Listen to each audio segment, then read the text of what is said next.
Au nom du Père, et du Fils, et du Saint-Esprit. Amen. Bonjour ma famille prophétique. Que la grâce et la paix de notre Seigneur Jésus-Christ inondent ta maison, ton cœur, ta vie, en cet instant précis où tu te connectes. Je veux prendre un moment, avant toute chose, pour dresser une muraille de feu spirituel autour de toi et de ta famille. Père Céleste, au nom puissant de Jésus, je te demande maintenant de libérer tes anges guerriers aux quatre coins de la maison de chaque personne qui écoute. Que le sang précieux de l'agneau, le sang qui a coulé à la croix du calvaire, vienne maintenant couvrir le linteau de leurs portes, leurs fenêtres, leurs toits, leurs fondations. Je déclare que ta maison est un sanctuaire. Je déclare que ton corps est le temple du Saint-Esprit. Et en ce moment même, je couvre chaque partie de ton être par le sang de Jésus. Je couvre tes pensées, afin que la confusion de l'ennemi ne puisse pas t'atteindre. Je couvre tes émotions, afin que la peur, l'anxiété et la dépression soient chassées loin de toi.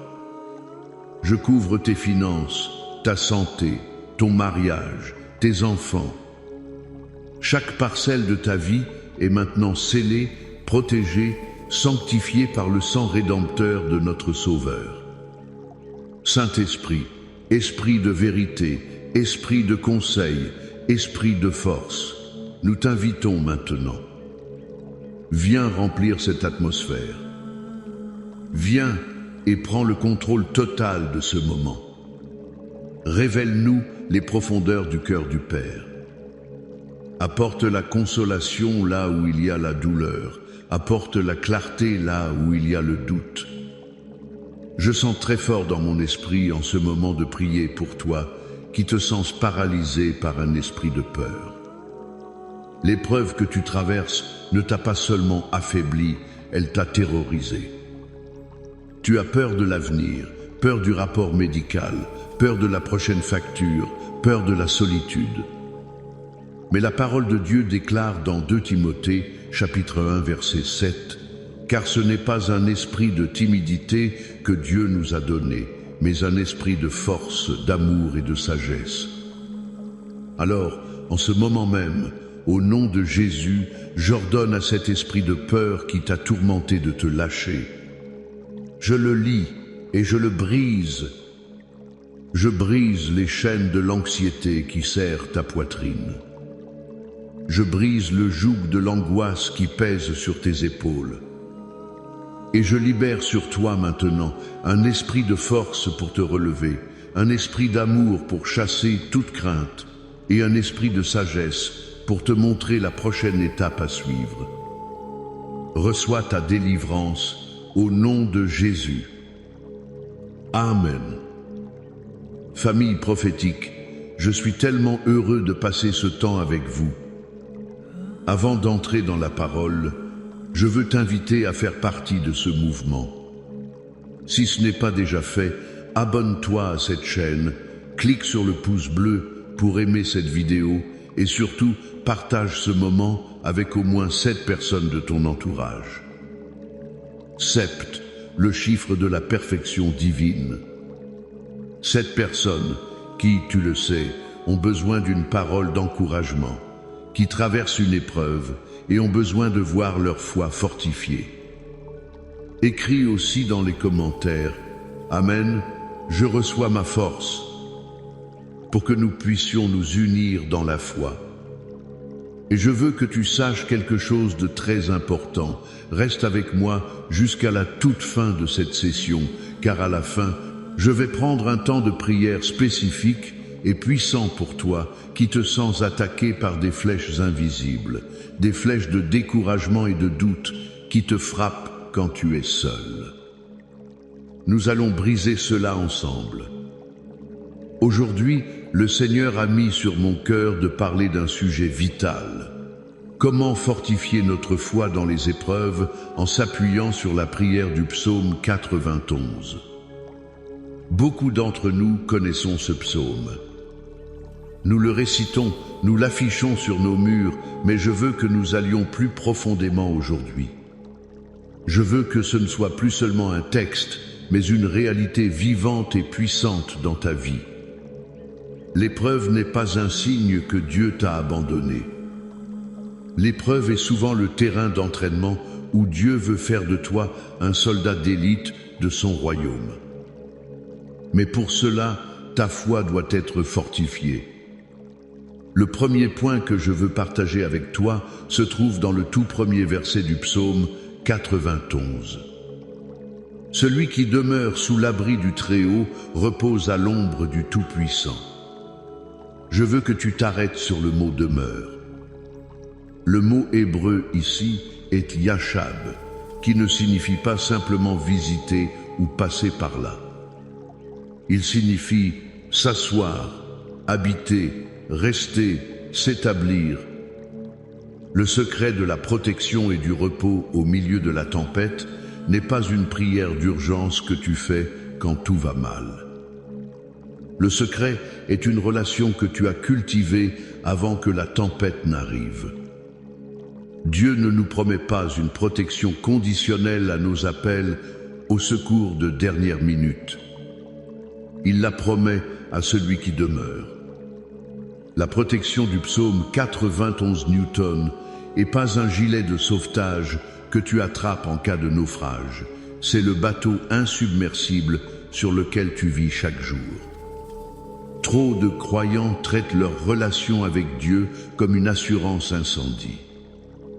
Ils ne s'en soucient pas au quotidien, mais ils paniquent et cherchent le contrat quand la maison commence à brûler. Mais Dieu t'appelle à une relation, pas à une transaction. Pense à David. Avant d'affronter Goliath, le géant, la grande épreuve nationale, où était-il? Il était dans les champs, seul avec ses brebis. C'est là, dans le secret, qu'il a appris à demeurer. C'est là qu'il a combattu le lion et l'ours. C'est là qu'il a développé une confiance inébranlable en Dieu. Quand Goliath s'est présenté, David n'a pas commencé à chercher comment avoir la foi. Il a simplement mis en pratique la foi qu'il avait déjà bâtie dans le lieu secret, dans sa demeure quotidienne avec Dieu. L'épreuve a seulement révélé ce qui avait déjà été forgé dans l'intimité.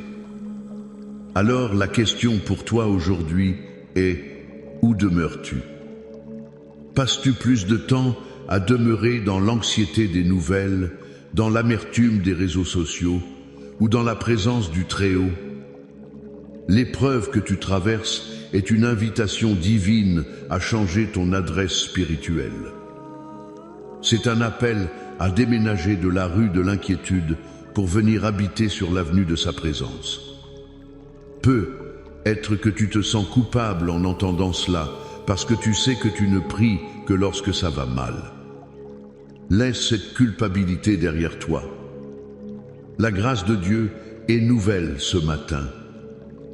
Commence aujourd'hui. Pas avec 1 heure de prière, mais peut être avec 5 minutes. 5 minutes où tu éteins tout et tu dis simplement: Seigneur, je viens demeurer en toi. Le deuxième point, qui est une arme puissante pour toi, se trouve dans les versets qui suivent. Regarde le verset 4. Il te couvrira de ses plumes, et tu trouveras un refuge sous ses ailes. Sa fidélité est un bouclier et une cuirasse. Et puis, les versets 5 à 7. Tu ne craindras ni les terreurs de la nuit, ni la flèche qui vole de jour, ni la peste qui marche dans les ténèbres, ni la contagion qui frappe en plein midi.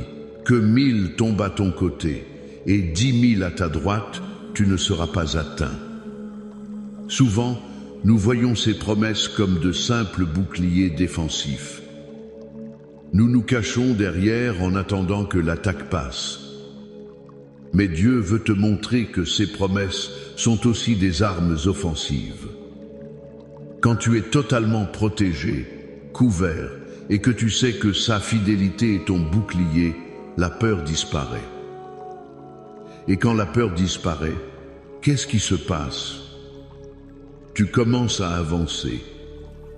Tu ne restes plus paralysé dans ton coin. Tu marches au milieu du champ de bataille, non pas avec arrogance, mais avec une sainte assurance. Je me souviens d'un homme dans notre église, un entrepreneur. Son entreprise était au bord de la faillite. Toutes les portes se fermaient. Les créanciers appelaient sans cesse. La flèche du rapport financier négatif volait chaque jour. La terreur de la nuit, c'était l'insomnie, l'angoisse de ne pas savoir comment il allait payer ses employés. Pendant des semaines, il priait « Seigneur, sauve-moi, Seigneur, aide-moi ». C'était une prière défensive. Un jour, le Saint-Esprit lui a parlé et a changé sa perspective. Au lieu de prier « Sauve-moi », il a commencé à se lever chaque matin et à déclarer « Que 1000 factures tombent, que 10 000 concurrents se réjouissent de ma chute, je ne serai pas atteint, car Dieu est mon refuge, sa fidélité est mon bouclier. » Il a commencé à appeler ses clients, non pas avec la peur dans la voix, mais avec l'assurance de celui qui est couvert par le Tout-Puissant. Il a pris des décisions d'affaires basées sur la foi et non sur la peur. Et en quelques mois, non seulement son entreprise a été sauvée, mais elle a prospéré comme jamais auparavant. Il a cessé de se cacher derrière la promesse pour commencer à marcher sur la promesse. Et c'est ce que Dieu t'appelle à faire. Quelles sont les flèches qui volent vers toi aujourd'hui? La flèche d'un diagnostic médical effrayant? La flèche d'un conflit familial qui te déchire? La flèche du chômage? Prends la parole de Dieu et commence à l'utiliser comme une épée. Ne dis pas seulement Dieu, protège-moi de la maladie, déclare par ses meurtrissures, je suis guéri. Ne dis pas seulement Dieu, restaure ma famille, déclare quant à moi et ma maison, nous servirons l'Éternel. Transforme ta prière de défense en une déclaration d'offensive. Enfin, mon troisième et dernier point est la destination finale de ton épreuve. Le psaume 91 ne se termine pas sur la protection, il se termine sur la promotion et le salut visible. Écoute les versets 14 à 16. C'est Dieu qui parle maintenant. Puisqu'il m'aime, je le délivrerai, je le protégerai, puisqu'il connaît mon nom. Il m'invoquera et je lui répondrai. Je serai avec lui dans la détresse, je le délivrerai et je le glorifierai. Je le rassasierai de longs jours et je lui ferai voir mon salut. Note bien ces mots, je le glorifierai et je lui ferai voir mon salut. Le but ultime de Dieu, en te faisant traverser cette épreuve, sous sa protection, n'est pas simplement de te ramener au point de départ comme si rien ne s'était passé. Non. Le but de Dieu est de te délivrer d'une manière si spectaculaire que lui seul en reçoive la gloire, et que toi et tous ceux qui t'entourent puissent voir son salut. Ton épreuve a un but qui te dépasse. Ton épreuve est en train de préparer ton témoignage le plus puissant. Ta vallée de larmes est en train de devenir la scène où Dieu va manifester sa gloire. Pense à Daniel dans la fosse aux lions. La fosse était son épreuve. Il a continué à demeurer en Dieu en priant comme il le faisait toujours. Dieu ne l'a pas empêché d'aller dans la fosse, mais il était avec lui dans la fosse. Il l'a délivré. Et quel a été le résultat? Le roi Darius a fait un décret pour que tout le royaume craigne et respecte le Dieu de Daniel. L'épreuve personnelle de Daniel est devenue un salut national et un témoignage pour des générations. Ton mariage en crise qui sera restauré deviendra un phare d'espoir pour d'autres couples. Ta maladie incurable qui sera guérie deviendra une preuve vivante de la puissance de Jésus.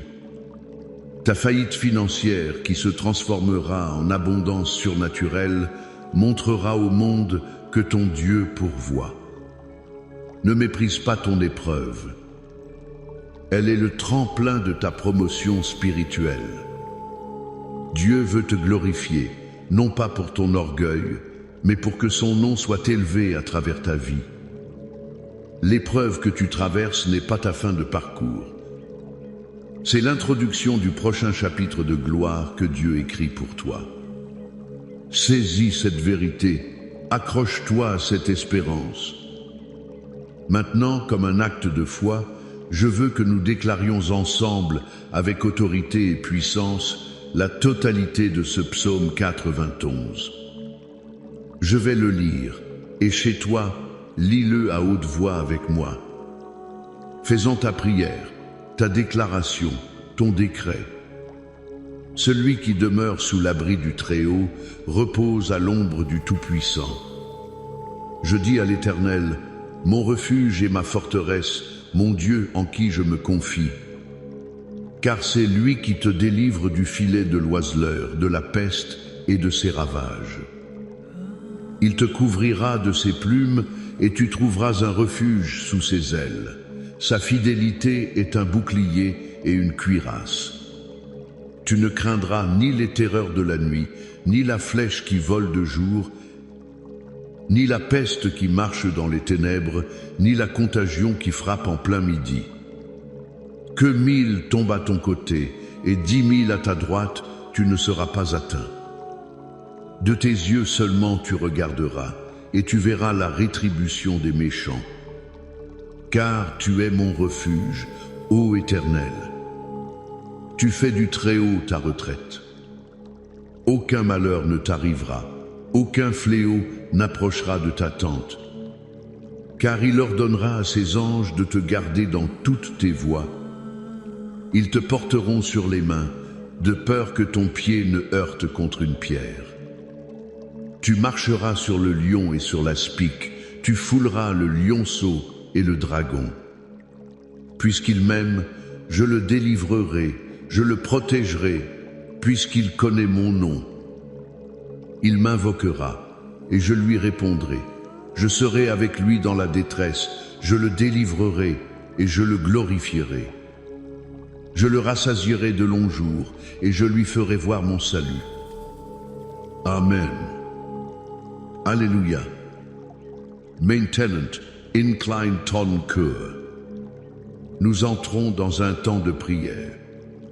Père éternel, Dieu tout-puissant, Créateur du ciel et de la terre, nous venons devant un trône de grâce avec confiance, fortifié par ta parole. Père, je prie pour chaque personne qui écoute.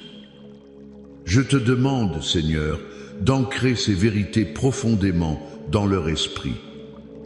Pour celui ou celle qui a traité sa relation avec toi comme une option, je prie qu'aujourd'hui marque un tournant. Crée en lui, en elle, une faim et une soif de demeurer dans ta présence, de faire de toi sa demeure permanente. Que le lieu secret devienne le lieu le plus désiré de sa journée. Seigneur, je prie aussi que tu changes notre perspective sur tes promesses. Transforme notre mentalité de victime en une mentalité de vainqueur. Apprends-nous à prendre la parole, non seulement pour nous défendre, mais pour attaquer les forteresses de l'ennemi dans nos vies, dans nos familles, dans nos finances. Que nos bouches soient remplies de déclarations de foi qui font trembler l'enfer et qui ouvrent les cieux. Et Père, je te prie pour chaque épreuve représentée ici. Transforme-la en un témoignage éclatant de ta gloire. Chaque larme en un diamant dans leur couronne. Chaque douleur en une porte vers leur destinée.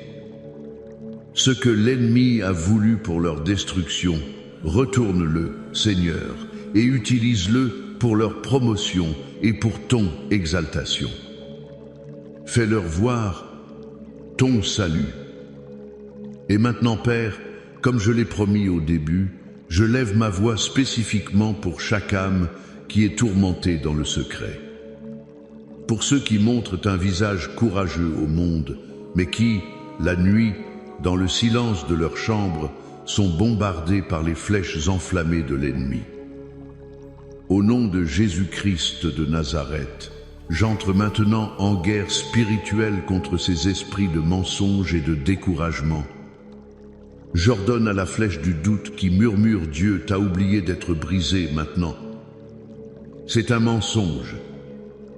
Dieu a dit « Je ne te délaisserai point, je ne t'abandonnerai point ».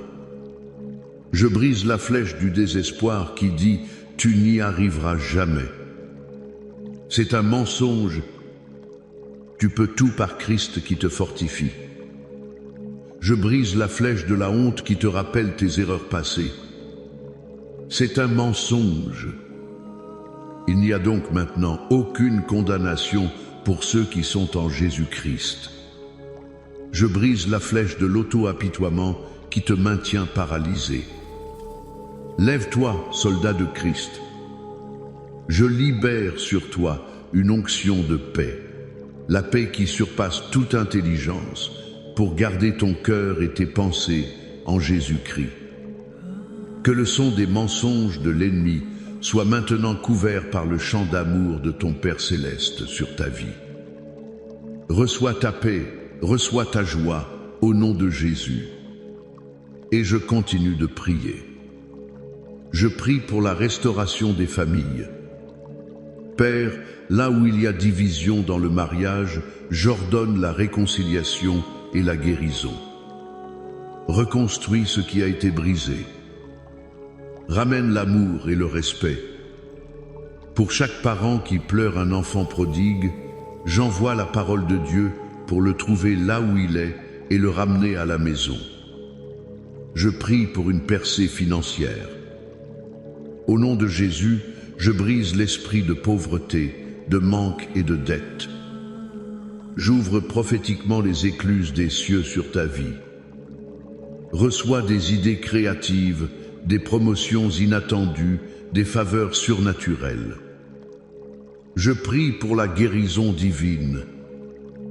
Par les meurtrissures de Jésus, je commande à tout esprit d'infirmité, de maladie, de douleur chronique, de quitter les corps maintenant.